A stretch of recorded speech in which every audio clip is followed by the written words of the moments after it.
बिस्मिल्लाहिर्रहमानिर्रहीम अस्सलामु अलैकुम वरहमतुल्लाहि वबरकातुहू। उम्मीद करता हूँ आप लोग खैरियत से होंगे। आज की इस वीडियो में हम पढ़ने वाले हैं gross anatomy of typical long bone. Long bone की ग्रॉस एनाटमी हम पढ़ेंगे कि टिपिकल लॉन्ग बोन में कितनी लेयर्स होती हैं, तो उसके अंदर क्या क्या कंपोजिशन होती है। फ़र्स्ट ऑफ़ ऑल आपको लॉन्ग बोन के बारे में पता होना चाहिए। लॉन्ग बोन होती क्या? लॉन्ग बोन एक ऐसी बोन होती है जिसमें एक अपर एंड, एक लोअर एंड और एक शाफ्ट होता है। शाफ्ट एंड लोअर एंड, ये तीन पार्ट्स होते हैं एक टिपिकल लॉन्ग बोन की। मिसाल के तौर पर हमारे पास ये एक फीमर की मिसाल लेते हैं। लोअर लिम्ब में हमारे पास जो लॉन्ग बोन होती है वो होती है फीमर। उसके एक हेड होता है अपर एंड में इस तरह से, ये शाफ्ट होता है। फिर इसके बाद हमारे पास ये इस तरह से एक लोअर एंड होता है। ठीक हो गया, upper end, shaft end lower end, ये तीन पार्ट्स होते हैं लॉन्ग बोन के। इस लॉन्ग बोन में हम देखेंगे कौन कौन सी लेयर्स होती हैं और उसकी कंपोजिशन क्या है। फर्स्ट ऑफ ऑल ये जो हमारा शाफ्ट होता है, शाफ्ट ये वाला, इसे हम कहते हैं डायाफाइसिस। शाफ्ट को दूसरा नाम क्या देते हैं? डायाफाइसिस। डायाफाइसिस, ठीक हो गया। देन उसके बाद इसके अंदर, डायाफाइसिस के अंदर यानी शाफ्ट के अंदर एक अंदरूनी एक कैविटी होती है जिसे हम कहते हैं medullary cavity. Medullary cavity, central canal होती है। ठीक हो गया, inside of bone, inside of bone, ये हो गई मेड्यूलरी कैविटी। देन उसके बाद मेड्यूलरी कैविटी होगी ना इनसाइड, और आउटसाइड भी एक कैविटी होती है जिसे कहते हैं cortex. Cortex outside of bone. अच्छा, ये आउटसाइड जाहिर सी बात है थोड़ी सी सख्त होगी, तो फिर ये कौन सी बोन से मिलकर बनती है? Compact bone. सबसे पहले हमने क्या जिक्र किया कि शाफ्ट, शाफ्ट को हम क्या कहते हैं? डायाफाइसिस। डायाफाइसिस के अंदर क्या होता है? Medullary cavity inside the bone. ठीक है, मेड्यूलरी कैविटी के अंदर फिर ब्लड वेसल्स होती हैं जो न्यूट्रिएंट प्रोवाइड करती हैं। देन उसके बाद आउटसाइड ऑफ द बोन क्या होता है? कॉर्टेक्स, जो कि कॉम्पैक्ट बोन से मिलके बनता है। अच्छा, ये जो आउटर साइड है ना इसकी बोन की, कॉर्टेक्स, इसके ऊपर एक कनेक्टिव टिश्यू होता है जो बाद में मसल्स को अटैच करता है, उसे कहते हैं पेरिओस्टियम। पेरिओस्टियम, ठीक हो गया। देन उसके बाद इसके अंदर ब्लड वेसल्स होती हैं पेरिओस्टियम के अंदर, ब्लड वेसल्स जिसमें आपकी आर्टरीज आ जाती हैं। उसके बाद लिम्फ वेसल्स और नर्व्स आ जाती हैं। Blood vessels, nerves and lymph vessels.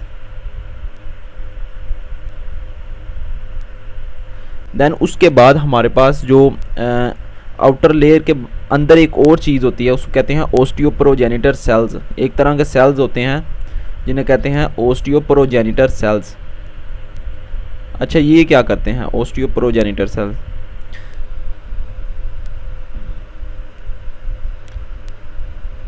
ओस्टियोप्रोजेनिटर sales के अंदर एक कैपेबिलिटी होती है कि वो बोन को फॉर्मेशन करवा सकें, यानी जब भी बोन फ्रैक्चर होगी उसे हील करवाने में ये ओस्टियोप्रोजेनिटर सेल्स हेल्प करेंगे। Help to form the bone या हील द बोन।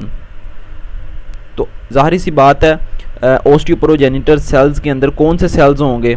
ओस्टियोब्लास्ट, जो कि बोन फॉर्मिंग सेल्स होते हैं। ओस्टियोब्लास्ट,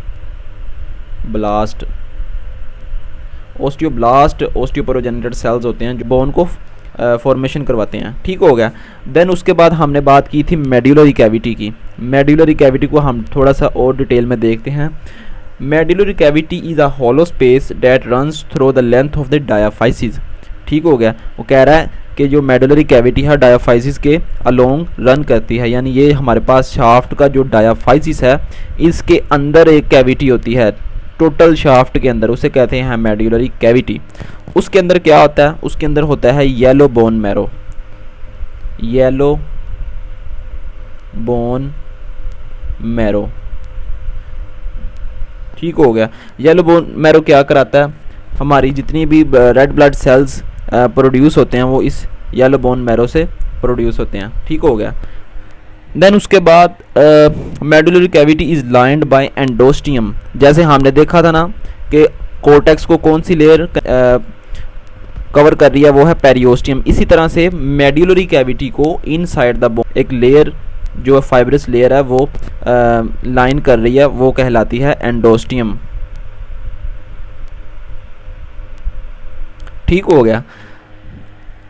उसके बाद देखते हैं कि ये तो होगा ना सारा हमने देखा शाफ्ट के बारे में। अगर हम इनके अपर एंड और लोअर एंड की बात करें, एंड्स ऑफ लॉन्ग बोन,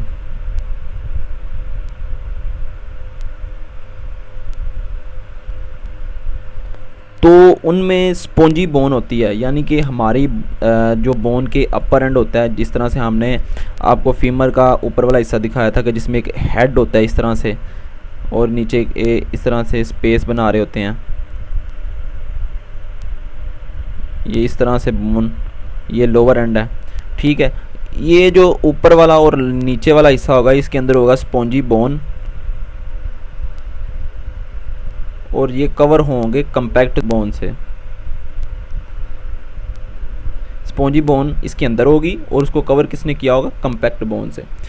ठीक हो गया। देन उसके बाद जो हमारी लोअर एंड पे ये जो सरफेस होती है ये कहलाती है articular surface. Articular surface, articular surface क्यों कहलाती है, क्योंकि इस बोन ने आगे दूसरी बोन्स के साथ आर्टिकुलेट करके एक जॉइंट बनाना होता है।